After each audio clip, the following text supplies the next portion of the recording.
If I had to start over from scratch, knowing everything I know now about positive EV betting, this is exactly how I'd do it.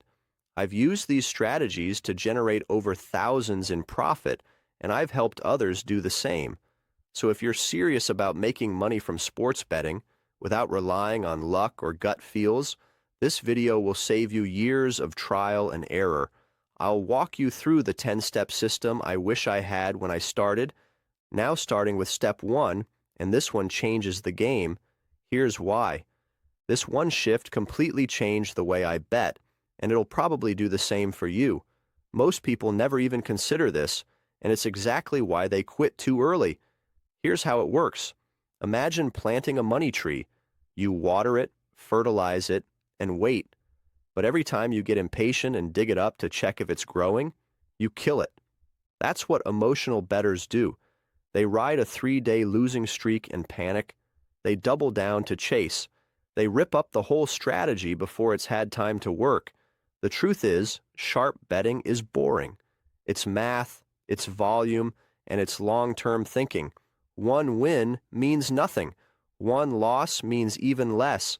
Because what actually matters, whether your bets are beating the closing line or whether you're placing plus EV bets consistently over hundreds of reps. So don't judge your results after a weekend. Judge them after 1,000 bets. And if you want to make that process easier, OddsJam is a solid tool. It scans sportsbooks in real time to find plus EV bets and helps you track closing line value automatically. It just saves a ton of time.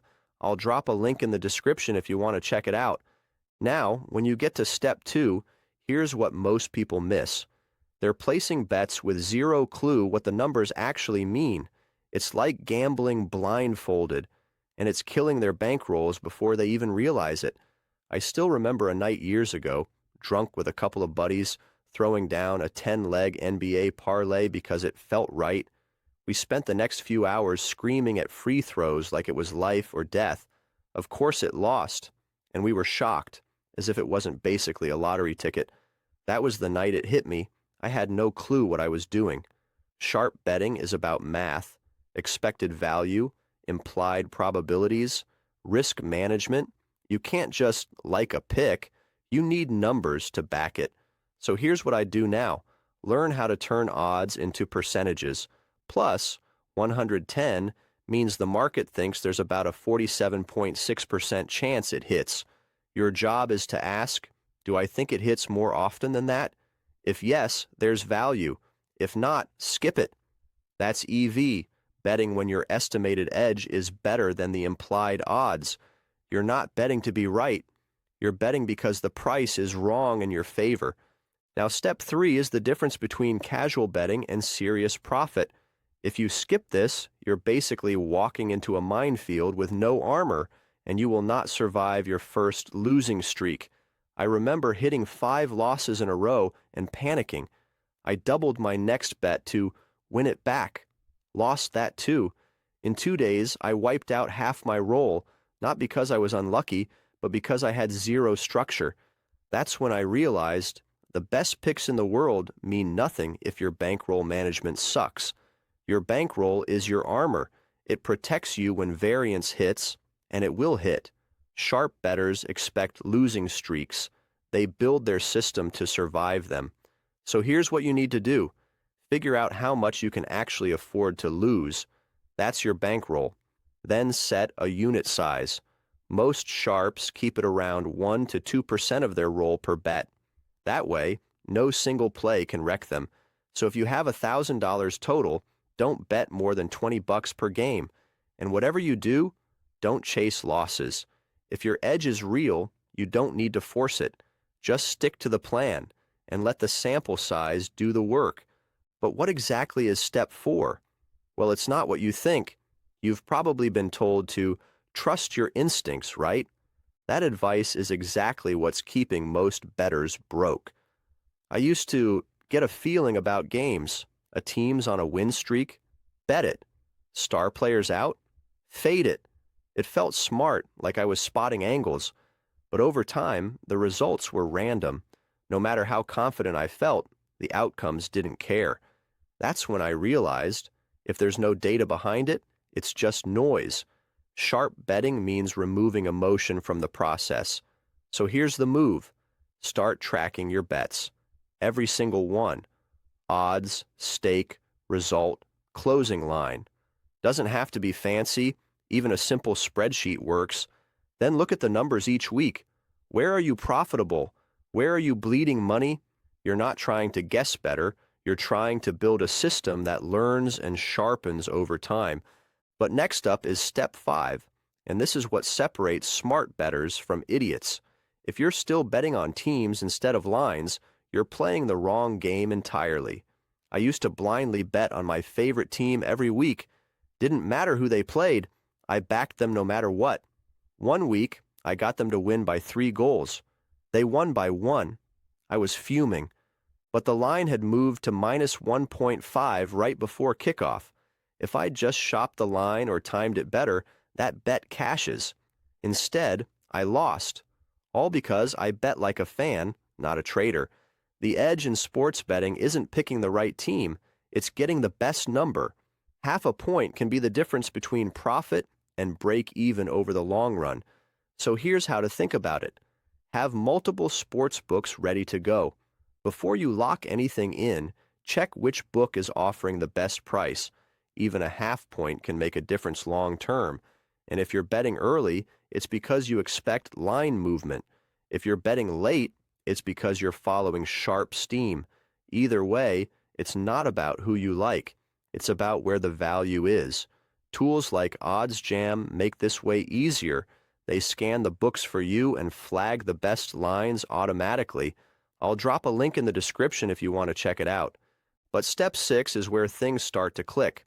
There's one strategy here that's like picking up free money, and 90% of bettors never bother doing it.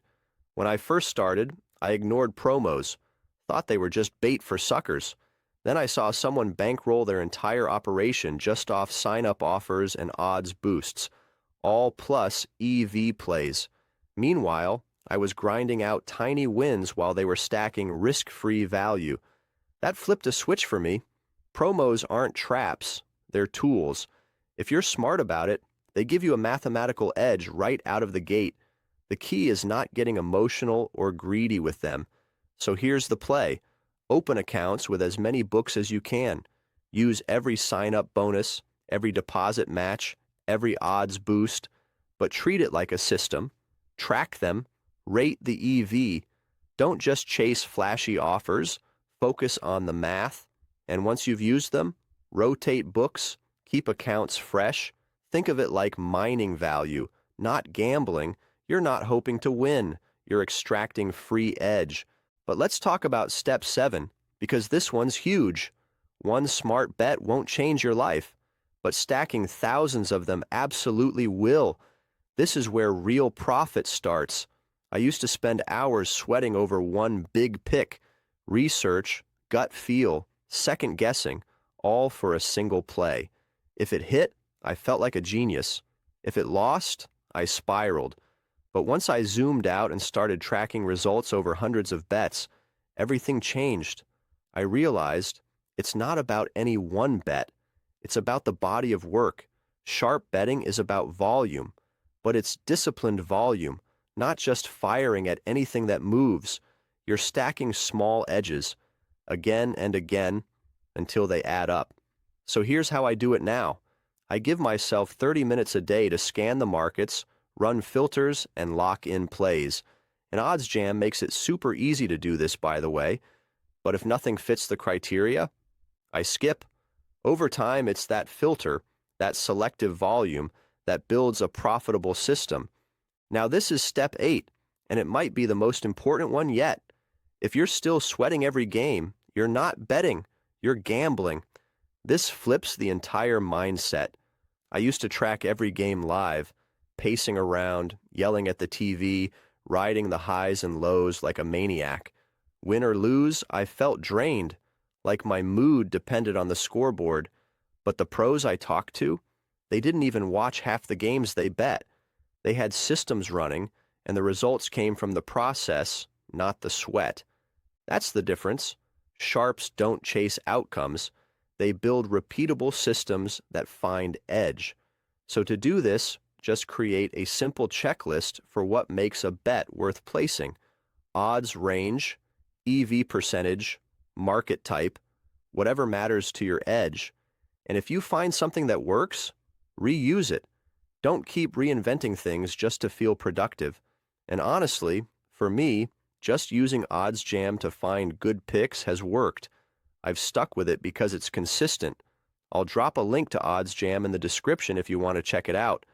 But don't skip step 9. Here's what it unlocks. If the books know you're sharp, they'll shut you down fast. This is how pros stay invisible and keep their accounts alive. I had one account that was finally crushing, good closing line value, solid profit, everything dialed in. Then out of nowhere, they slashed my limits to $2 a bet. I couldn't even use my edge anymore. Turns out I was too obvious. Same bet types, weird stake sizes, too many props. They flagged me fast. That's when I realized sharp betting isn't just about finding edges, it's about protecting them. The books don't want winners. They want predictable, emotional, losing customers. If you look like a pro, they'll cut you off. So here's how I play it now. Yeah, I still hunt edges, but I make sure it doesn't look robotic. I throw in the occasional dumb bet, a $10 same-game parlay on a primetime game, just to look like a casual. I vary stake sizes slightly. I use round numbers all the time. And when I withdraw, I don't pull everything. I leave a balance so it looks like I'm still gambling. And when I do get limited, because eventually you will, I have backup accounts under family names. That's just part of the game. But if step 10 doesn't make you rethink everything, nothing will. Because if you're not tracking your bets like a business, you're just playing pretend. No matter how sharp you think you are. I've seen bettors winning for weeks, only to realize later they were barely breaking even once promos dried up or variance hit. They had no idea where the profit was actually coming from, or where they were leaking money. And by the time they figured it out, the edge was gone. This isn't about being obsessive, it's about seeing the truth behind your bets. So here's how I keep it simple. Every bet I place gets logged: stake size, odds, market type, and closing line, even if it's small. At the end of each week, I check, where did I crush it? Where did I lose? Am I actually beating the market or just getting lucky? It's not fun, but it's the only way to improve. This is a portfolio, and you're the one managing it. Risk, return, everything. If you're not reviewing your own performance, no one else will. So now you've got the mindset, the systems, the discipline, but let's turn that into something simple and scalable. Watch this video next to learn the easiest strategy to grow a bankroll to $100,000, even if you're starting from scratch. It's beginner-friendly, math-based, and surprisingly powerful once it compounds. So click it now, and I'll break it all down for you.